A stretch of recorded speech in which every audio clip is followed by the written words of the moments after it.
Hello അസ്സാം വലൈക്കും. അപ്പോൾ ഇന്ന് ഞാൻ വന്നിട്ടുള്ളത് എളുപ്പത്തിലൊരു ചെറുപയർ കറി ഉണ്ടാക്കുന്ന ഒരു റെസിപ്പിയുമായിട്ടാണ്. നമ്മൾ രാവിലെ പല തിരക്കാവും, കുഞ്ഞുങ്ങൾക്ക് സ്കൂളിൽ പോകാനും അതുപോലെ ജോലിക്ക് പോകുന്നവരൊക്കെ ആകുമ്പോൾ തിരക്കിട്ട പണിയാവും. അപ്പോൾ അവർക്കൊക്കെ ഉണ്ടാക്കാൻ പറ്റുന്ന ഇഡ്ഡലീൻ്റെ കൂടെ, ദോശയുടെ കൂടെ, വെള്ളപ്പത്തിൻ്റെ കൂടെയൊക്കെ കഴിക്കാൻ പറ്റുന്ന ഒരു നല്ലൊരു ചെറുപയർ റെസിപ്പിയുമായിട്ടാണ് ഞാൻ വന്നിട്ടുള്ളത്. പെട്ടെന്ന് ഉണ്ടാക്കുകയും ചെയ്യുക, അധികം ഇൻഗ്രീഡിയൻസുകളൊന്നും വേണ്ട. അപ്പോൾ ഞാൻ തലേന്ന് വെള്ളത്തിലിട്ട് കുതിർത്തി വെച്ചിട്ടുള്ള ചെറുപയർ നന്നായിട്ട് കഴുകിയിട്ട് ഒരു കുക്കറിൽ ചേർത്ത് കൊടുത്തിട്ടുണ്ട്. പിന്നെ ഒരു വലിയ സവാള എടുത്തിട്ട് അതിൻ്റെ ഒരു പകുതി എടുത്തിട്ടുണ്ട്. 2 പച്ചമുളക് ചേർത്ത് കൊടുത്തിട്ടുണ്ട്. വേറെ മുളകൊന്നും ചേർക്കാത്തതുകൊണ്ട് പച്ചമുളക് 2 ചേർത്ത് കൊടുത്തിട്ടുണ്ട്. പിന്നെ ഒരു ചെറിയ തക്കാളി എടുത്തിട്ട് അതും ചെറുതായി കഷ്ണങ്ങളാക്കിയിട്ട് അതും പാടി ചേർത്ത് കൊടുത്തിട്ടുണ്ട്. ഇനി ഇതിലേക്ക് ആവശ്യത്തിനുള്ള ഉപ്പും ചേർത്ത് കൊടുത്തിട്ടുണ്ട്.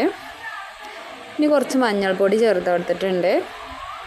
വേറെ മസാലകളൊന്നും നമ്മൾ ചേർത്ത് കൊടുക്കുന്നില്ല കേട്ടോ. ഇനി ഇതിലേക്ക് വേവാനുള്ള ആവശ്യത്തിനുള്ള വെള്ളം മാത്രം ചേർത്ത് കൊടുത്തിട്ട് ഒരു 4 വിസിൽ വരെ നമുക്ക് ഇതൊന്ന് വേവിച്ചെടുക്കണം. ഇത് നന്നായിട്ടൊന്ന് മിക്സാക്കി കൊടുക്കാം കേട്ടോ.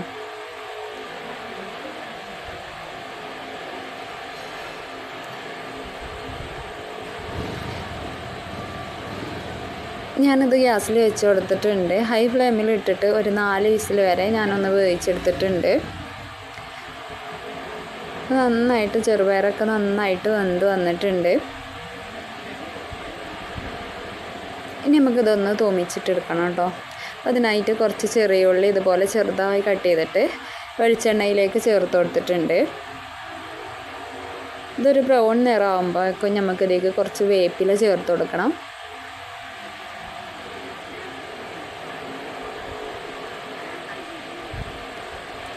അതുമാട് ചേർത്ത് കഴിഞ്ഞിട്ട് നമ്മൾ വേവിച്ച് വെച്ച ചെറുപയർ ഇതിലേക്ക് ചേർത്ത് കൊടുക്കാം.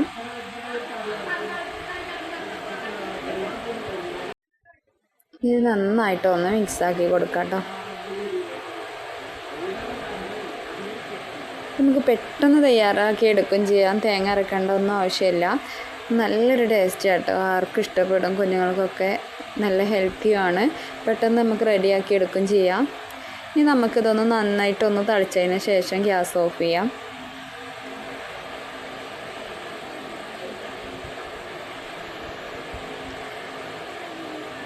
ഗ്യാസ് ഓഫ് ചെയ്തിട്ടുണ്ട്. നമ്മുടെ അടിപൊളി ചെറുപയർ കറി റെഡിയായി വന്നിട്ടുണ്ട്.